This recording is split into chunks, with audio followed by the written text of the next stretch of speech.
Hello everyone, मेरा नाम अश्विनी कुमार है और मैंने अपना नया चैनल जो है मैथ का खजाना जो है वो शुरू किया है। जो 10th क्लास के जो बच्चे होंगे, 11th क्लास के होंगे, 12th क्लास के होंगे, उनके लिए ये काफ़ी उपयोग होगा कि अगर वो घर में बैठ के पढ़ना चाहते हैं, स्कूल में कुछ समझ नहीं आता है या कहीं से कुछ समझ नहीं आता है, तो यहाँ से वो समझ सकते हैं मेरे इस चैनल मैथ का खजाना। तो ये मेरी पहली वीडियो है और वीडियो शुरू करने से पहले मैं आप लोगों को बताना चाहता हूं कि मैं जो भी कुछ बोलूंगा किसी को अगर बुरा लगे तो उसके लिए मैं पहले ही सॉरी बोल देता हूं, क्योंकि 14 साल हो गया है मुझे भी एजुकेशन में आए हुए, बच्चों को पढ़ाते पढ़ाते और खुद भी पढ़ते पढ़ते। तो जो मुझे सोसाइटी में ज्यादा प्रॉब्लमें मिलती हैं वो अभी मैं यहाँ पे डिस्कस करने वाला हूँ, जो सभी के लिए होंगे, चाहे वो पेरेंट हैं, चाहे वो किसी के फ्रेंड हैं, टीचर हैं, या हमारा जो इन्वायरमेंट है। इन्वायरमेंट में तो ये सारा का सारा आ जाएगा, उसी में आ जाएगा। तो अगर हम बच्चे की बात करें कि बच्चा जो है वो पढ़ नहीं रहा है, उसका आखिर कारण क्या है, तो मेरा मानना यही है कि बच्चे की उसमें कोई गलती नहीं होती है। गलती अगर होती है तो या तो पेरेंट्स की होती है, या फ्रेंड्स की होती है, या टीचर की होती है, या जो उसका इन्वायरमेंट है वो सही नहीं मिला है।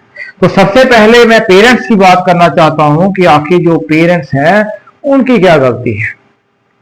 पेरेंट्स की गलती वहां है कि जब आपका बच्चा छोटा था, 3rd, 4th, 5th, 6th में पढ़ता था, तो आपको पता था कि मेरा बच्चा किस लाइन में, किस तरीके से, किस एजुकेशन में या किस फील्ड में वीक है, तो आप लोगों को उस समय उसके ऊपर एफर्ट करने चाहिए थे, जबकि आपने उसकी तरफ ध्यान नहीं दिया।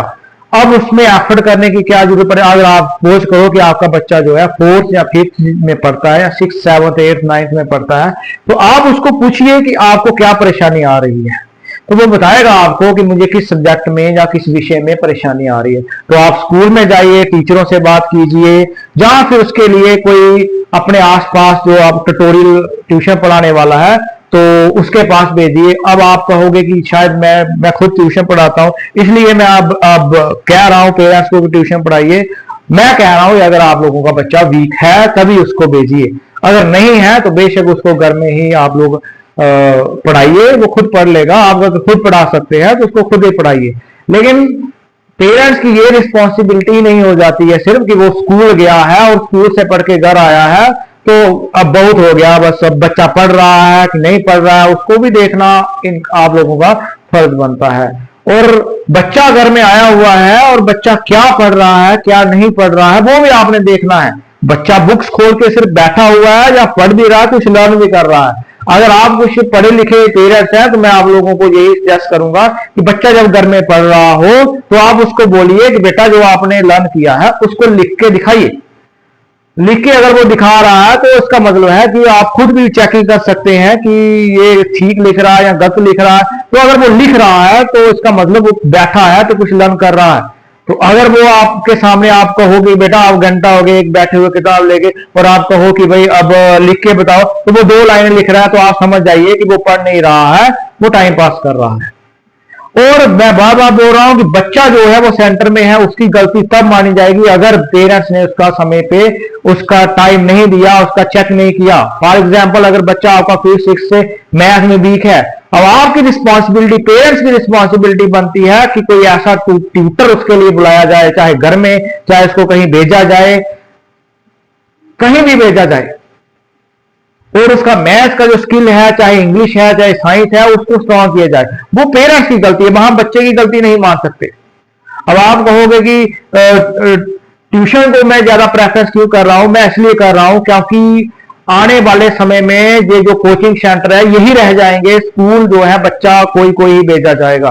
क्यों, इसका कारण क्या है, क्योंकि हमारा जो एजुकेशन है वो दिन ब दिन रिड्यूस, सिलेबस अपना रिड्यूस करता जा रहा है। अभी आप लोग देखोगे तो जेके बोस ने 5-5 मार्क्स डाल के उनका जो सिलेबस है उसको रिड्यूस करने की कोशिश की है ताकि उसके ऊपर से बर्डन कम हो। ठीक है, हम भी कहते हैं कि बर्डन कम कर दीजिए, लेकिन मुझे एक बात बताइए कि जब कॉम्पिटिटिव एग्जाम में बैठना जाना हो तो वहां पे हम देखते हैं तो वो तो 10%, 20% या 30% आया होता है। तो फिर बच्चों को मेनली हम लोगों को कोचिंग सेंटर या कहीं आगे पीछे भेजना पड़ता है।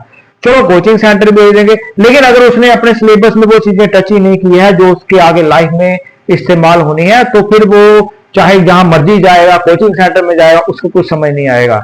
मेनली यही परेशानी बच्चों को आती है, जब कोचिंग सेंटर में जाते हैं तो वहां पे आओ उनको पता नहीं चलता है क्या करना क्या नहीं करना। उसका कारण क्या है? उनका बेस, चाहे 6, 7, 8, 9, 10, 11, 12 तक उसका बेस जो है वो अच्छी तरीके से बन जाए। और ये रिस्पॉन्सिबिलिटी पेरेंट्स की है, टीचर को नहीं, जो बच्चा है उसको नहीं पता है उसके लिए क्या सही है क्या गलत है। बच्चे को ट्यूशन भेज दिया जाता है, ये 9th, 10th, 11th, 12th में वो ट्यूशन पढ़ने जा रहा है, ट्यूशन पढ़ के घर आता है, लेकिन पेरेंट्स को कुछ नहीं पता है कि भाई वो वहां पढ़ भी रहा है या ऐसे बातें करके आ जाता है। क्योंकि हमारे पास भी कुछ ऐसे बच्चे आते हैं कि उनको बोला जाता है पढ़ने के लिए, वो ऐसे हल्ला गुल्ला करके चले जाते हैं, तो हमें उनको डांट के फटकार के उनको समझाना पड़ता है। तो बच्चों के ऊपर काफी नजर रखिए कि बच्चा हमारा जहां जा रहा है पढ़ने के लिए सीधे रास्ते जा रहा है या सीधे रास्ते आ भी रहा है या नहीं है। ये टीचर्स की रिस्पॉन्सिबिलिटी भी है कि वो बच्चे को देखे, लेकिन पेरेंट्स की भी रिस्पॉन्सिबिलिटी बनती है कि मेरा बच्चा क्या जा भी रहा है या कहीं घूम फिर के आ जा रहा है। उसके बाद बात करते हैं, जो फ्रेंड सर्कल है वो भी काफी ज्यादा रोल प्ले करता है इसकी लाइफ को चलाने के लिए। क्योंकि अगर फ्रेंड्स जो है उनकी सोच जो है वो पॉजिटिव होगी तो वो उनका जो फ्रेंड होगा वो भी पॉजिटिव हो जाएगा, जो बच्चा होगा वो भी पॉजिटिव हो जाएगा। लेकिन अगर उसका फ्रेंड ही गलत है, नशों की तरफ चला जाता है, जहां कहीं आगे पीछे अपना टाइम वेस्ट करने में लगा देता है, तो समझ जाइए आपका बच्चा जो है, ये जो आपका उसका दोस्त है उसको खराब कर रहा है। तो आप कोई एक्शन लीजिए, उससे उसको दूर कीजिए। और ये काम जो है ये पेरेंट्स का भी है और टीचर्स का भी है, दोनों का काम है, दोनों का काम है। और जो टीचर है उसका काम तो हम इतना ज्यादा है कि अगर वो अपना काम सही नहीं करेगा तो ये बच्चा जो है ये सही तरीके से नहीं चलेगा। अब टीचर जो है वो अपना जो लिंक है वो कंटिन्यूटी पेरेंट के साथ बना के रखे, कंटिन्यूटी पेरेंट के साथ बता के रखे और उनको बताता जाए कि आपके बच्चे को आखिर क्या परेशानी आ रही है, ये क्यों नहीं पढ़ता है, इसमें क्या कमी आ रही है, ये लटर मस्त है या इसका ब्रेन जो है उस तरीके का ढीला है, इसको किस तरीके से चलाना है।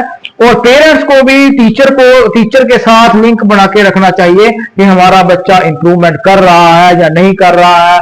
अगर नहीं कर रहा है तो हमें और क्या करना चाहिए, इसके लिए क्या एफर्ट करने चाहिए। और सीधी सी बात मैं आप लोगों को बता दूं, स्कूल वाले सिर्फ आपके बच्चे का सिलेबस कवर करके देंगे और टेस्ट ले लेंगे और पढ़ना बच्चे को घर में ही पड़ेगा।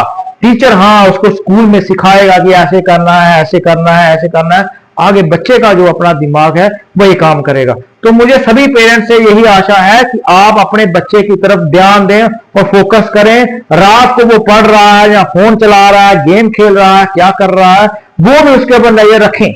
हो सके तो बच्चे के पास ही बैठे रहें, उसके पास ही सोएं, उसको देखते रहें, क्योंकि वो बच्चा है और बच्चे का माइंड जो है वो डाइवर्ट होने में टाइम नहीं लगता है, उसमें उसकी कोई गलती नहीं होती है, क्योंकि ये उम्र ही इस तरीके की होती है कि मेंटली जो हार्मोन्स है वो ऊपर नीचे होते रहते हैं, जिसके कारण उसकी जो हाई थिंकिंग जो है वो कहीं की कहीं पहुंच जाती है। लेकिन ये पेरेंट्स और टीचर की रिस्पॉन्सिबिलिटी है कि उसका जो ब्रेन है उसको किस तरीके से पॉजिटिव में लाया जाए और उसको किस तरीके सही डायरेक्शन में लाया जाए और उसको आगे बढ़ाया जाए। ये पेरेंट्स की रिस्पॉन्सिबिलिटी और टीचर की भी है। अब मैं बच्चा जो है पढ़ने जा रहा है स्कूल में, तो मैं उसके लिए यही कहना चाहता हूं बच्चों कि आप लोग बड़े ज्यादा लकी हो कि आपके माता पिता आप लोगों को स्कूल में भेज रहे हैं। नहीं तो आप लोग जब बाजार से कहीं निकलते हैं तो देखते हैं कोई बच्चा जरा छोटा कूड़ा उठा रहा है, कोई करकट कुछ उठा रहा है, कोई पत्थर तोड़ रहा है, कोई मजदूरी कर रहा है। तो आप एक बड़े ज्यादा लकी हैं कि आपके माता पिता आप लोगों के लिए इतना ज्यादा स्ट्रगल कर रहे हैं ताकि आप लोग पढ़ सकें। तो मैं यही चाहता हूं कि आप उन बच्चों की तरफ देख लीजिए जो पढ़ना चाहते हैं लेकिन बेचारे पढ़ नहीं पा रहे हैं। आपकी माता जी बेचारी सुबह उठती है, खाना बना के आपको बना के डाल के सब पैक करके आपको स्कूल में भेजती है, और अगर आप स्कूल आके नहीं पढ़ रहे हैं तो ये आप लोगों की गलती है और इसका परिणाम आप लोगों को बाद में भुगतना पड़ेगा। आप लोगों को अपने माता पिता के लिए ही पढ़ना है, अपने लिए बाद में पढ़िए, पहले माता पिता के लिए पढ़िए, क्योंकि उन्होंने तो आप लोगों को इस जिंदगी देखने के लिए इस संसार में आप लोगों को लाया है। और आज अगर आप लोग अपने पैरों पर खड़े हैं, उनकी वजह से ही खड़े हैं। अगर आप खा पी रहे, चल रहे हैं, इस दुनिया को देख रहे हैं, तो उन्होंने आप लोगों को लाया है। और पिताजी आप लोगों के बेचारे सुबह जाते हैं, शाम को काम करके घर आते हैं, ताकि आप लोगों को हर एक फैसिलिटी मिले। तो आप लोगों को करना बस यही है कि आपको उनके लिए पढ़ना है, क्योंकि पूरी जिंदगी उन्होंने आपको नहीं खिला सकते हैं।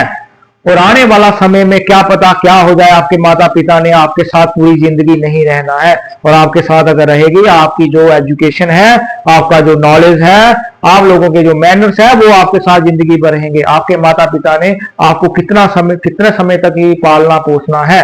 तो मैं आप लोग बच्चों से भी यही गुजारिश करूंगा कि आप लोग भी अपने माता पिता की तरफ देख के जब घर से निकलते हैं, सीधा घर से स्कूल जाइए और स्कूल में पढ़िए, और अपना टाइम टीचरों से डिस्कस कीजिए, फ्री टाइम में स्कूल में अपना यूटिलाइज कीजिए, और उसके बाद आप सीधे घर जाइए और घर में जाके जो आपको टीचर ने काम दिया है उसको कीजिए। तो ऑल ओवर मैं ये कंक्लूड करना चाहता हूं कि बच्चा जो है वो अगर वीक है, तो बच्चे की कमजोरी, बच्चे का फॉल्ट कम है एज कंपेयर टू पेरेंट का ज्यादा है, उसके फ्रेंड्स और टीचर और जो उसका एनवायरनमेंट बना हुआ है, सारा का सारा बनाया हुआ है, तो उसके वजह से ये है। और ये इन तीनों को ही देखना है कि जो हमारा बच्चा अगर सही नहीं चल रहा है, तो उसको कैसे सीधे रास्ते पे लाएं।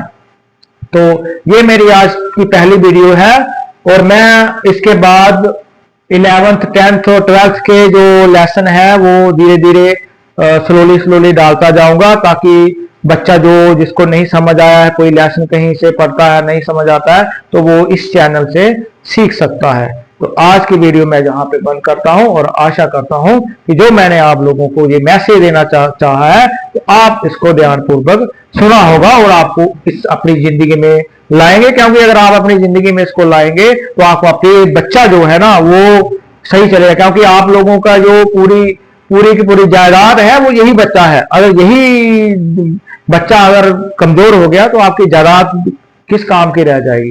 तो अगर किसी को बुरा लगा हो, तो मैं उसके लिए माफी मांगता हूं। तो धन्यवाद, थैंक यू।